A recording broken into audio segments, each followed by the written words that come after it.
Good morning students. हम कर रहे हैं अंतरा, जो हमारी व्याकरण की बुक है, और इसमें हम कर रहे हैं संधि। हम अब तक संधि क्या है, उसके प्रकार और स्वर संधि के प्रकार और व्यंजन संधि के नियम, इतना हम कंप्लीट कर चुके हैं। और अब हम करेंगे विसर्ग संधि। सबसे पहले हम देखते हैं विसर्ग संधि क्या है। विसर्ग संधि में विसर्ग का मेल स्वर से या व्यंजन से होता है और शब्द में जो परिवर्तन आता है वो कहलाता है विसर्ग संधि। व्यंजन संधि के समान ही इसके भी कुछ नियम हैं जो हम करेंगे अभी। जैसे पहला है शब्दों के अंत के र और स का विसर्ग में बदलना। इसमें देखिए बेटा कि यदि पहले शब्द के आखिर में र या स है तो वो भी हलंत वाला, तो ये र और स विसर्ग में परिवर्तित हो जाते हैं।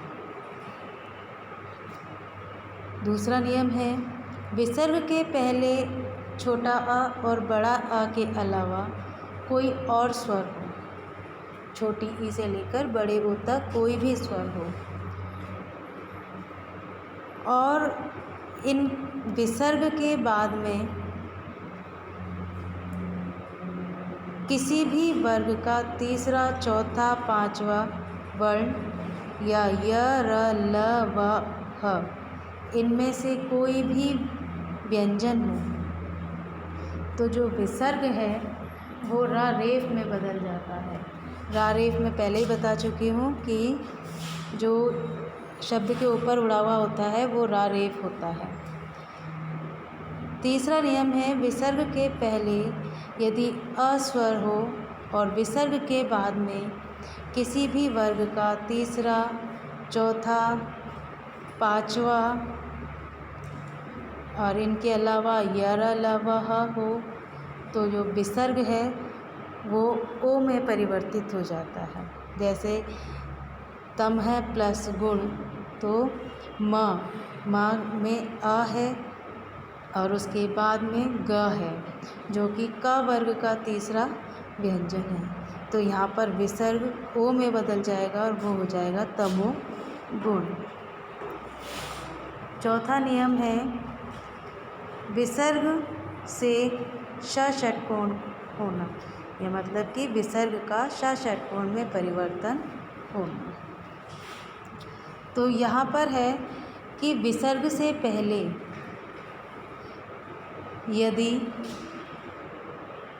कोई भी स्वर हो और विसर्ग के बाद में प या क हो, तो जो विसर्ग है वो श षटकोण में बदल जाएगा।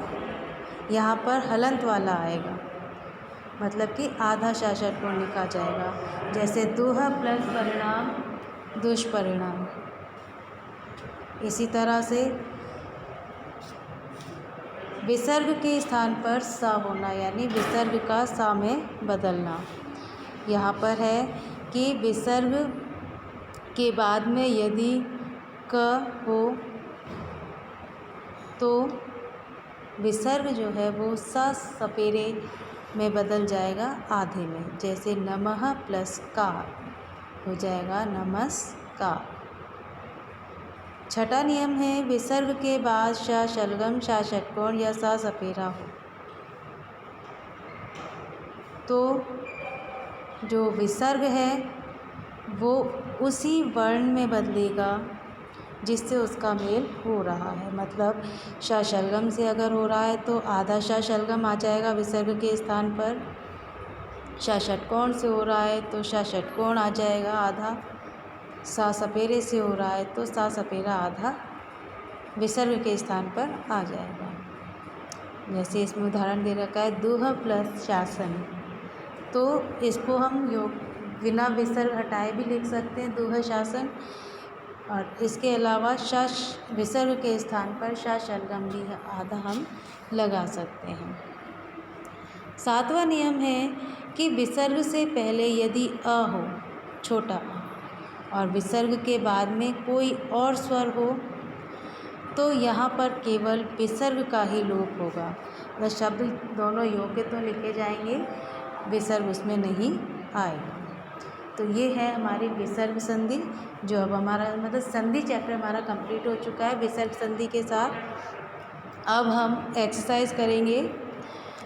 एक्सरसाइज में सबसे पहला प्रश्न है, सही विकल्प पर सही का निशान लगाइए।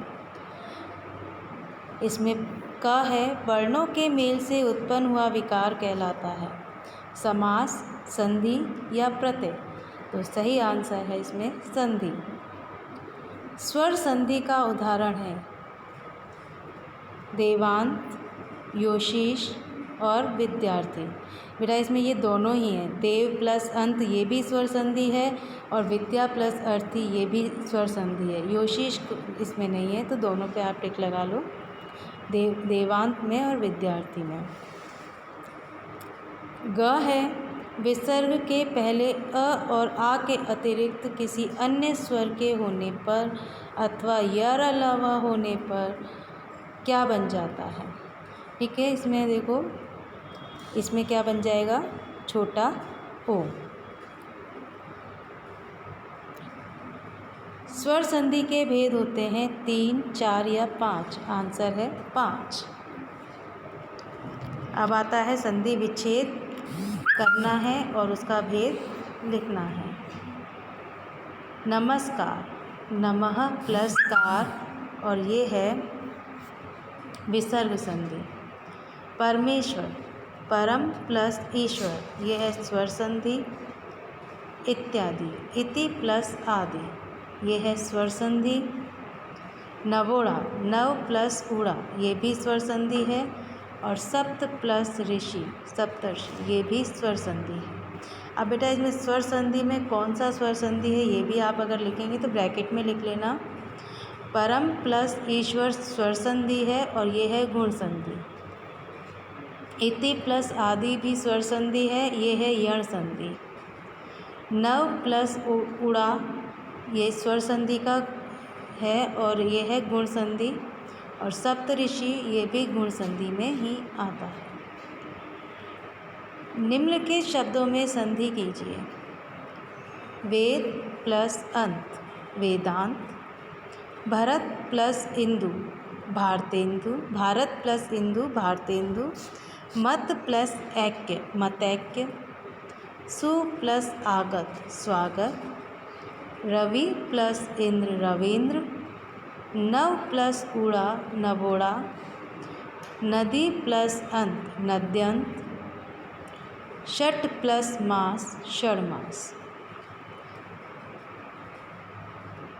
अब है सही और गलत का निशान लगाना है।